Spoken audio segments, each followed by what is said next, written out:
Gencatan senjata resmi diberlakukan pada Minggu 19 Januari 2025 meski mengalami keterlambatan 3 jam. Dalam gencatan senjata ini, Hamas membebaskan 3 sandera Israel fase pertama. Momen pembebasan sandera itu diunggah melalui telegram Hamas pada Senin 20 Januari dini hari. Terlihat 3 wanita dikembalikan dengan keluarga mereka setelah menjadi sandera di Gaza. Dikutip dari Reuters, Hamas menyerahkan 3 sandera perempuan kepada tim Komite Internasional Palang Merah atau ICRC. Adapun ketiga sandera itu ialah Romy Conan usia 24 tahun, Doron Steinbrecher usia 31 tahun dan Emily Damari usia 28 tahun. Dalam video yang diunggah Hamas, terlihat 3 sandera dipulangkan menggunakan sebuah mobil yang dikawal pasukan Hamas. Sebelum pulang, mereka pun diberi bingkisan berwarna coklat. Alih-alih takut, ketiga sandera perempuan itu justru tersenyum kepada pejuang Hamas. Militan Palestina ini menyerahkan 3 sandera kepada ICRC di Al-Saraya Square di barat kota Gaza. Nantinya Komite Internasional Palang Merah akan menyerahkan ketiga sandera itu kepada pihak Israel. Pembebasan sandera ini pun diiringi sorak-sorai dari warga Gaza.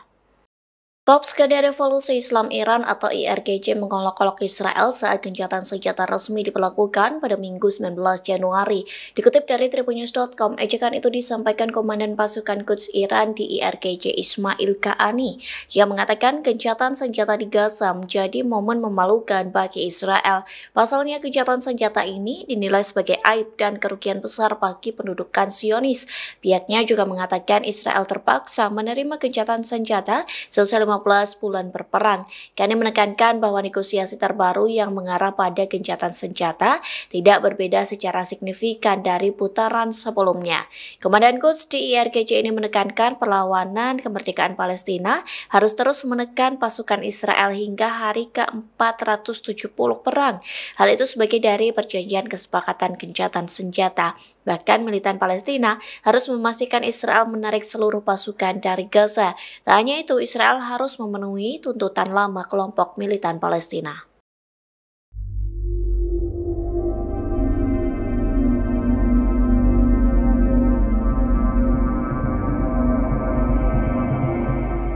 Tel Aviv sempat diteror beberapa jam sebelum gencatan senjata resmi diberlakukan pada Minggu 19 Januari. Pasalnya seorang penyerang menikam warga di pusat Tel Aviv hingga sekarat. Dikutip dari NDTV World, serangan ke Tel Aviv terjadi sebelum gencatan senjata mulai berlaku di Gaza. Awalnya polisi menyebut pelaku menggunakan senjata api untuk menembak warga sipil. Terlebih teror itu dilakukan di pusat komersial Tel Aviv. Namun polisi mengklarifikasi pernyataannya dan menyebut pelaku hanya bersenjata pisau. Polisi Israel menyebut pelaku diduga merupakan warga Palestina yang melakukan serangan dengan motif politik. Ia menggunakan pisau untuk menikam warga sipil di area restoran di Jalan Lefontin. Pihak yang berwajib mengatakan korban penusukan dibawa ke rumah sakit dengan luka serius. Layanan darurat Magen David Adom mengatakan korban berusia 30 tahun terluka akibat penusukan dan mendapat perawatan medis secara intensif. Presiden terpilih Amerika Serikat Donald Trump berencana merelokasi sebagian warga Gaza ke Indonesia. Rencana itu ingin direalisasikan saat Trump resmi menjabat sebagai Presiden Amerika Serikat yang rencananya akan dilantik pada hari ini Senin 20 Januari. Dikutip dari The Jerusalem Post, rencana itu disampaikan utusan Donald Trump untuk Timur Tengah yakni Steve Witkoff pada Minggu 19 Januari. Trump menyarankan untuk merelokasi setidaknya 2 juta warga Gaza ke Indonesia.